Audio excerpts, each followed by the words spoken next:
The reception hall glittered with crystal chandeliers and champagne flutes as my sister Catherine's wedding celebration reached its peak.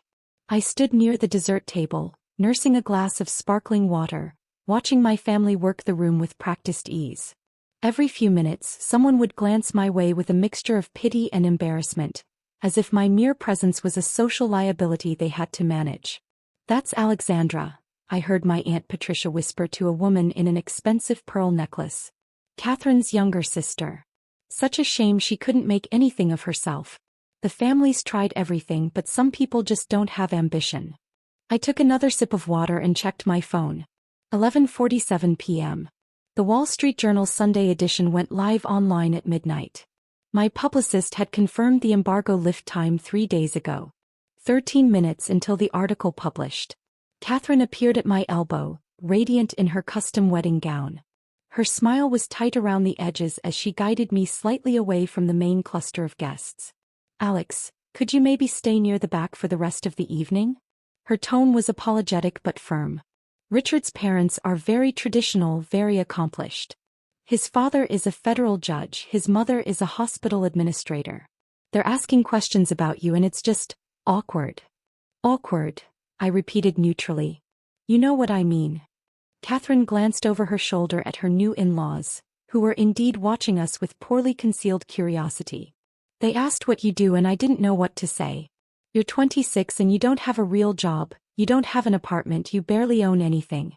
It looks bad for the family." "I see. Mom suggested I tell people you're taking time to find yourself," Catherine continued, lowering her voice.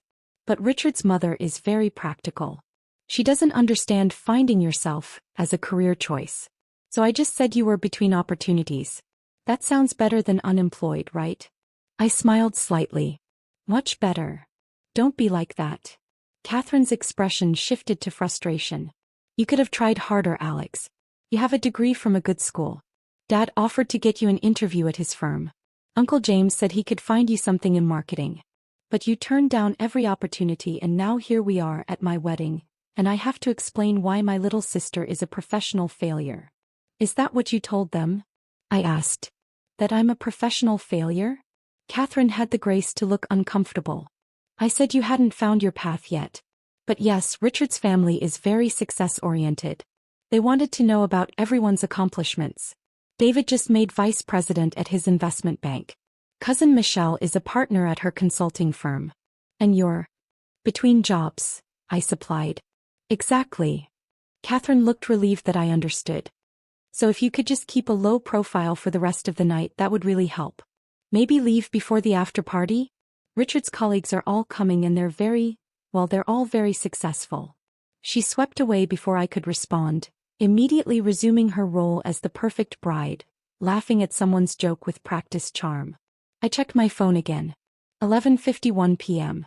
9 minutes. My mother materialized beside me, elegant in her mother-of-the-bride dress. "Alexandra, sweetheart, why are you hiding over here?"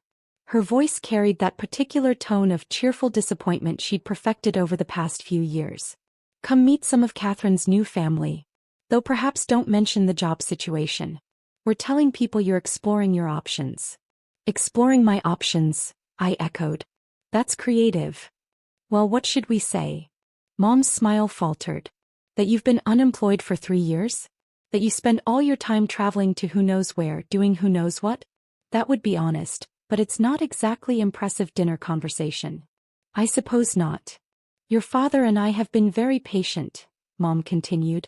"We supported you through college, we gave you time to figure out what you wanted. But at some point, darling, you need to actually do something. Look at Catherine, she's a senior marketing director at a Fortune 500 company. Look at your cousins, your friends from school. They all have careers, apartments, lives. What do you have?" I took another sip of water and didn't answer. Mom sighed. "Richard's parents asked about you. His father wanted to know what field you were in. I said you were in business development, which sounds respectable enough, but then his mother asked which company and I had to change the subject. It was mortifying, Alexandra. At my own daughter's wedding." "I'm sorry you were mortified," I said quietly. "I just don't understand what happened to you," Mom said, her voice dropping to a more genuine tone of concern. "You were so bright in school. Such potential. And now you're 26 years old with nothing to show for it. No career, no prospects, no stability. What are you going to do with your life? 11:54 p.m. 6 minutes. I should probably get some air, I said, moving toward the reception hall's terrace doors. Don't disappear, Mom called after me. We're cutting the cake soon and Catherine wants family photos. Try to smile and look successful at least for the pictures. The terrace was blessedly quiet, overlooking the venue's manicured gardens. City lights twinkled in the distance. I leaned against the stone balustrade and opened my phone's browser, navigating to the Wall Street Journal's website. The current front page showed yesterday's headlines. In 6 minutes that would change. Behind me I heard the terrace doors open. My father stepped out, loosening his bow tie slightly. He spotted me and his expression shifted to that particular blend of disappointment and resignation I'd grown accustomed to. Your mother sent me to find you, he said, joining me at the railing. She's worried you're going to leave early and make Catherine upset. I wouldn't want to upset Catherine on her special day, I said. Dad was quiet for a moment, staring out at the garden. You know, when you were younger I thought you'd be the one we'd be celebrating like this. You were always the smartest one. The most driven. I thought you'd take the business world by storm. Things don't always work out the way we expect. No, he agreed. They don't. But Alex, this isn't about expectations anymore. This is about basic responsibility. You're living off savings from a college graduation gift, staying in hostels and cheap hotels, doing God knows what with your time. That's not a life. That's prolonged adolescence. I checked my phone. 11:57 p.m. 3 minutes. I've tried to be supportive, Dad continued. I've tried to give you space to figure things out. But tonight, standing in that reception hall with all those accomplished people, having to explain that my youngest daughter is essentially unemployed and directionless. It's hard, Alex. It reflects on all of us. I understand. Do you? His voice gained an edge. Because from where I'm standing it looks like you don't care. You show up to your sister's wedding in an off-the-rack dress, no date, no career to speak of, and you act like everything's fine. It's not fine. You're 26 years old and you're wasting your life. The terrace doors opened again. This time it was Catherine, followed by Richard and his parents. Catherine looked annoyed to find me out here. There you are, she said. We're taking family photos. Alex, can you at least try to look presentable? She turned to Richard's parents with an apologetic smile. I'm so sorry. My sister isn't great at following social cues. Richard's father, the federal judge, regarded me with polite curiosity. Catherine mentioned you're in business development? What industry? Before I could answer, Catherine jumped in. She's actually between positions right now. Exploring opportunities. I see, the judge said, his tone neutral but his eyes reflecting exactly what he thought of someone who was exploring opportunities at 26. Richard's mother, the hospital administrator, smiled with practiced sympathy. That must be challenging. The job market is so competitive these days. Have you considered going back to school? Sometimes additional credentials can help. I have considered it, I said politely. 11:59 p.m. 1 minute. Well, I'm sure you'll find something eventually, Richard's mother said with the kind of encouragement people give to lost causes. Catherine told us you've been traveling quite a bit? That must be nice, having the freedom to explore before settling down into a career. It's been very educational, I agreed. Catherine shot me a warning look. We should really get back inside for those photos. My phone buzzed in my hand. I glanced at the screen. 12 a.m. The Wall Street Journal's website refreshed. The new front page loaded. The main headline appeared in large, bold text. The Shadow Billionaire. How a 26-year-old built a tech empire in secret. Below it, a professional photograph I'd sat for 2 weeks ago. Below that, the subheadline, Alexandra Chen's stealth startup revolutionizes cybersecurity, valued at $3.2 billion in latest funding round. I looked up from my phone to find 6 pairs of eyes staring at me expectantly, waiting for me to follow them back inside for photographs where I would smile and try to look successful despite being the family disappointment. Actually, I said calmly, there's something you all should probably see. I held out my phone, showing them the Wall Street Journal's front page. My photograph stared back at them from the screen. For a long moment nobody moved. Nobody spoke. They simply stared at the phone, then at me, then back at the phone, as if their brains couldn't quite process the connection between the two images. Catherine found her voice first. Is that a joke? Is this photoshopped? It's the Wall Street Journal, I said. They don't Photoshop their front page stories. Dad took the phone from my hand with trembling fingers. His eyes scanned the article, moving faster and faster as he read. The color drained from his face. This says. He stopped, swallowed hard, started again. This says you're the founder and CEO of Sentinel Technologies.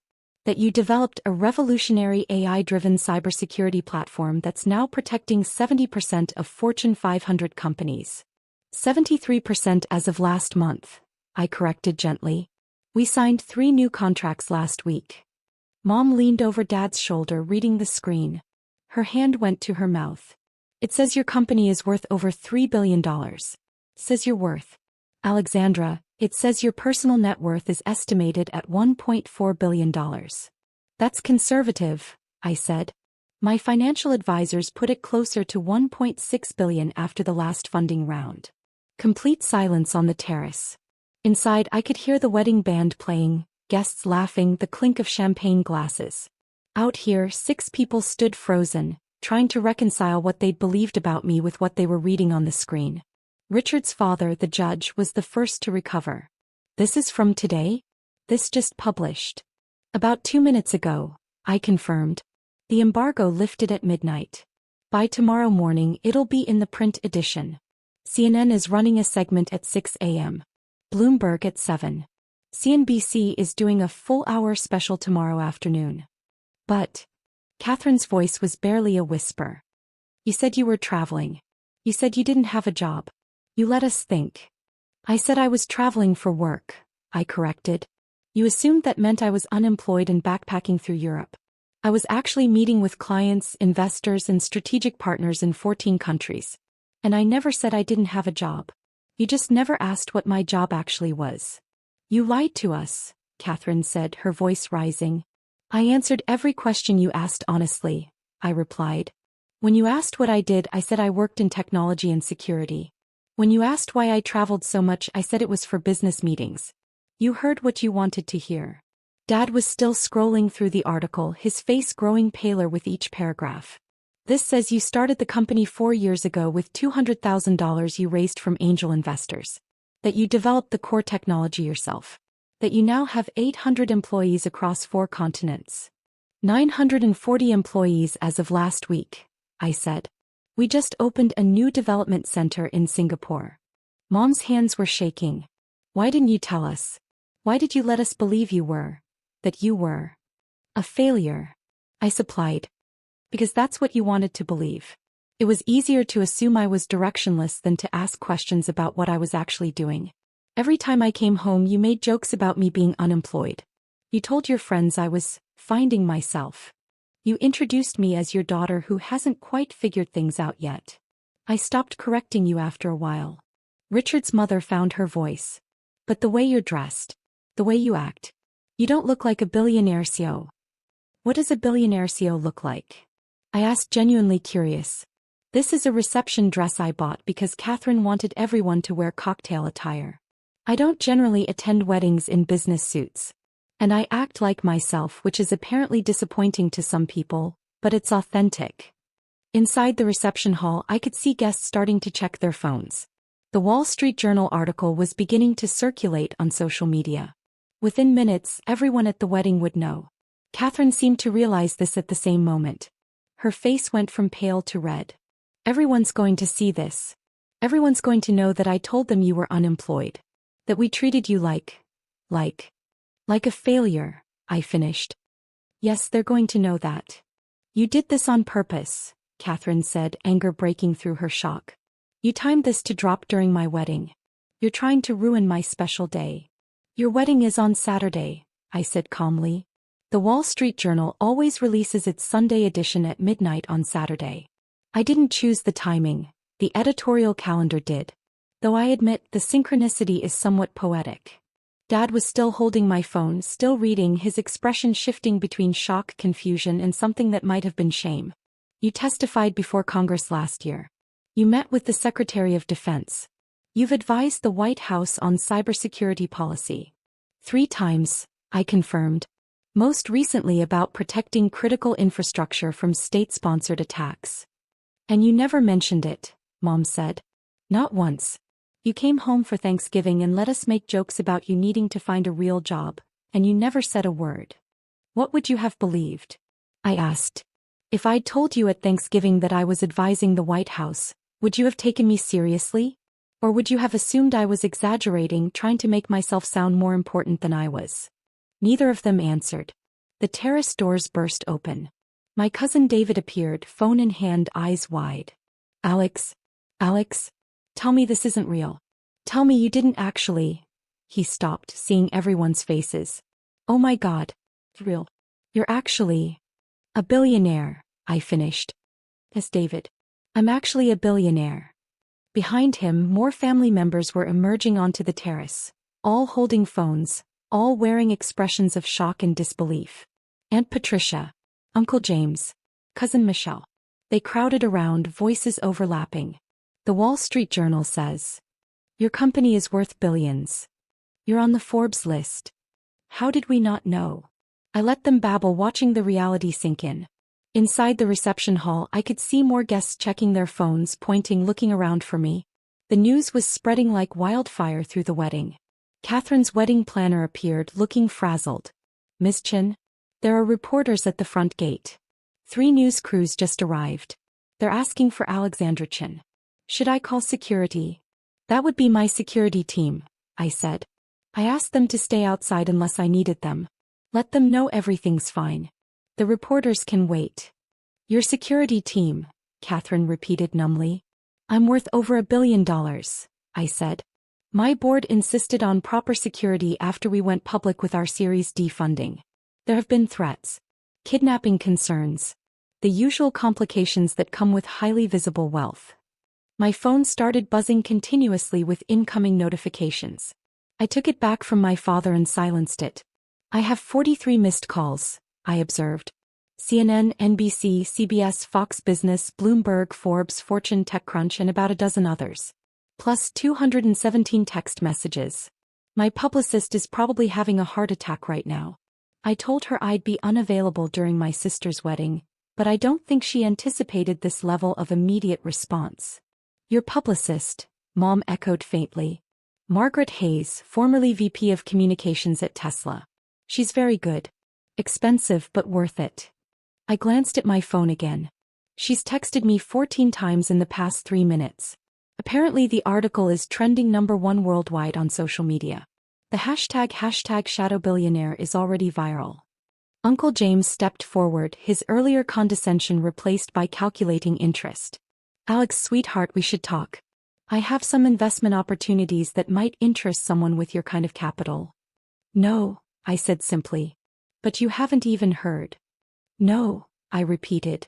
I have a team of financial advisors who handle investment decisions based on rigorous analysis and strategic planning.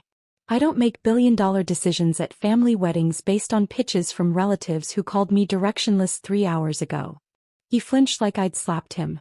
Aunt Patricia tried a different approach, her voice dripping with sudden warmth. Alexandra, darling, I had no idea you were doing such important work. If I'd known, I would have been so supportive. You must tell us all about it. How did you get started? What inspired you? You asked me about my work at Christmas, I said. I told you I was developing cybersecurity software. You laughed and said that sounded like something teenagers do in their basements. So I stopped explaining. Her smile froze. Inside, the band had stopped playing. The wedding guests were clustering near the terrace doors, phones out, trying to get a glimpse of the suddenly famous family member. I could hear whispers, see pointing fingers. Catherine stood in the center of the terrace, still in her wedding gown, tears starting to stream down her face. You ruined it, she whispered. This was supposed to be my day. My moment. And you made it about you. I didn't make it about anything, I said. The Wall Street Journal published a major business story on its regular schedule. That's not something I controlled. But everyone's going to remember this wedding as the night your sister turned out to be a secret billionaire, Catherine said, her voice breaking. Not as my special day. As the night you revealed you were better than all of us.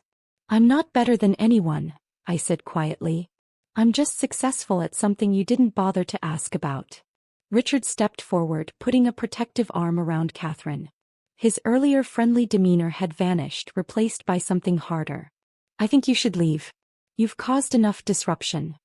I was planning to leave anyway, I said. After the family photos Catherine insisted on. But under the circumstances, I don't think those will be happening. No, Catherine said bitterly. They won't. Get out, Alex. Go back to your billion-dollar company and your secret life and leave us alone. I nodded slowly. Hey. Congratulations on your marriage, Catherine. I hope it's everything you dreamed of. I walked toward the terrace doors. The crowd of guests parted like water, everyone staring, phones still recording. I could imagine the social media posts already being crafted.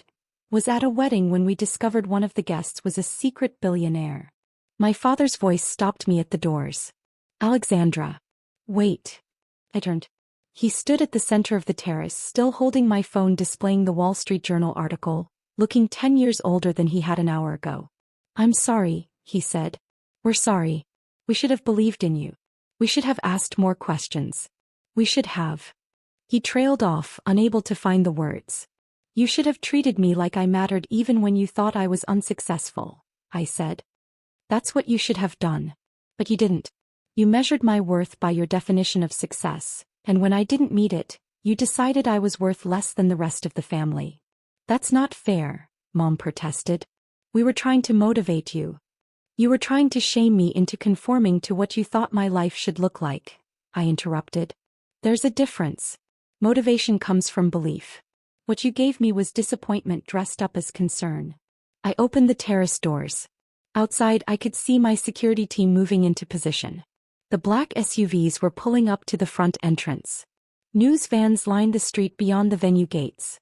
The thing about being dismissed and underestimated, I said, addressing the entire family gathered on that terrace, is that it teaches you who people really are when you have nothing they want. Now that you know I have something you want, money, connections, success, you'll all suddenly remember that you always believed in me, that you always saw my potential, that you were always supportive. I met my father's eyes. But I'll remember tonight. I'll remember that when you thought I was nobody, you treated me like I was nobody. And that tells me everything I need to know about what your support is worth. I walked through the reception hall. Guests pressed back against the walls, watching me pass. Some tried to speak. Alexandra, wait, I wanted to talk about. But I kept walking. At the front entrance, Marcus, my head of security, was waiting with two of his team. Miss Chen. We have a situation. Multiple news crews, approximately 50+ photographers and a crowd of onlookers. We can take you out the back service entrance if you prefer to avoid them. No, I said. I'll go out the front. Are you sure? It's going to be chaotic. Let them see me, I said. Let them get their photos. The article's already out. There's no point in hiding. Marcus nodded and spoke into his radio. Primary is moving to front exit. Everyone in position. The doors opened and I stepped into a wall of camera flashes and shouted questions. Miss Chen, how does it feel to be exposed as a billionaire? Miss Chen, did your family really not know about your company? Miss Chen, can you comment on reports that you're the youngest female tech billionaire? Miss Chen, is it true you started your company in a garage? I paused at the top of the steps, security forming a protective semicircle around me. Behind me I could see wedding guests crowding the windows, filming on their phones. Catherine's special day had indeed become about something else entirely. I'll make one statement, I said, my voice cutting through the chaos. The reporters fell silent, cameras focusing. I built my company over 4 years through hard work, innovative technology, and an exceptional team. I chose to keep my success private because I valued my privacy and wanted to focus on the work rather than the publicity. The Wall Street Journal article reveals details about my company and my journey. That's all I have to say tonight. Thank you. But Miss Chen, what about your family? That's all I have to say tonight, I repeated firmly. Marcus guided me to the waiting SUV. I slid into the back seat and the door closed, muffling the shouts and camera clicks. The vehicle pulled away from the venue, security car in front, second security car behind. My phone buzzed again. I looked at the screen. Margaret had sent a message. You're trending in 47 countries. CNN wants you live at 6 a.m. Fox Business is offering a primetime special. Forbes wants to move your cover feature to next week's issue. Call me ASAP. Another message, this one from my CFO. Stock market's going to be interesting Monday. Our clients are thrilled about the publicity. Board wants an emergency meeting. Another from my head of HR. We've had 2,400 job applications in the past hour. Our careers website crashed. In a good way. I turned off my phone and leaned back against the seat, watching the city lights blur past the window. Where to, Ms. Chin? The driver asked. Your hotel. The office, I said. I have a feeling Monday is going to be intense. I should prepare. It's after midnight on Saturday, Marcus pointed out. You should rest. I'll rest tomorrow, I said. Tonight I need to think. The SUV headed toward downtown, toward the gleaming high-rise that housed Sentinel Technologies headquarters. My company. My creation. The thing I'd built while my family dismissed me as directionless. My phone buzzed one more time before I could fully shut it down. A text from Catherine. I hate you for this. I stared at the message for a long moment, then replied, I know. I'm sorry it happened at your wedding. But I'm not sorry for my success. I added one more line. I hope someday you'll be proud of me instead of embarrassed by me. But if not, I'll be okay. I don't need your approval anymore. The message delivered. I turned off the phone completely. Through the SUV's window I could see my reflection in the glass. Same person I'd been this morning. Same person I'd been 4 years ago when I'd started this journey. The only thing that had changed was that now everyone else knew what I'd been doing while they weren't paying attention. The SUV pulled into the underground garage of my building. I took the private elevator to the top floor, where my office occupied the entire corner suite. Floor-to-ceiling windows overlooked the city. My awards and patents lined one wall. Photos with world leaders and industry icons hung on another. This was my real life. The one my family never bothered to ask about. I sat at my desk and opened my laptop. Email inbox. 1,847 unread messages. Slack notifications. 492. Calendar requests. 63. Tomorrow I would deal with all of it. The interviews, the publicity, the sudden flood of people who wanted a piece of my story. Tonight, I let myself feel what I'd been holding back on that terrace at Catherine's wedding. Not triumph. Not vindication. Just a quiet, tired sadness that it had come to this. That my family's love and respect had been conditional on their perception of my success.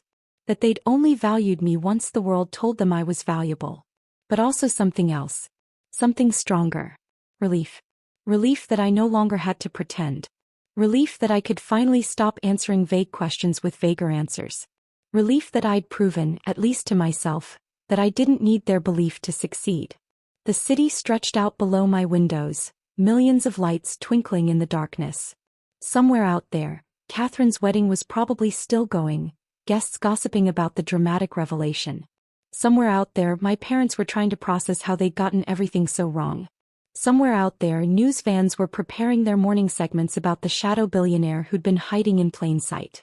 And here in this office, surrounded by evidence of what I'd built while they weren't watching, I finally let myself acknowledge the truth. I didn't need them to believe in me anymore. I'd learned to believe in myself. And that, in the end, was worth more than all the family approval in the world. My phone, despite being turned off, somehow buzzed one final time. A message that must have been delayed in delivery. From my father. I don't know how to fix this, but I want to try. Please. I stared at the message for a long time. Then I closed the laptop, stood up and walked to the window. Tomorrow would bring new challenges. Media scrutiny. Family complications. The inevitable requests for money, for connections, for access. But tonight, I was just a 26-year-old woman who'd built something extraordinary while everyone around her insisted she was building nothing. And finally, the world knew the truth. The question was, would it have been better if my family had believed in me all along? Or was this hard-earned, self-sufficient, independently validated success, somehow more meaningful because I'd achieved it without their faith? I didn't have an answer. But standing in my corner office, looking out over the city I'd conquered while my family thought I was lost, I realized something important. I didn't need an answer. I just needed to keep building. And tomorrow that's exactly what I would do.